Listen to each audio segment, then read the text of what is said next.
বাংলাদেশে ইসলামিক দল নামে একটি দল আছে। তারা মূলত ইসলামিক কোনো কর্মকাণ্ডের সাথে তেমন জড়িত নয়।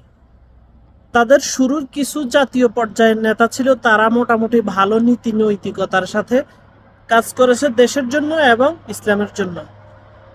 দাফে দাফে দেখা গিয়েছে তারা স্বাধীনতার পরে তাদের স্বার্থের জন্য বিভিন্ন সময়ে বিভিন্ন রাজনৈতিক দলের সাথে তারা সম্পর্ক সৃষ্টি করেছে এবং ফায়দা লুটিয়ে নিয়েছে। তারা সবসময় চেষ্টা করে ক্ষমতার খুব কাছাকাছি থাকার জন্য।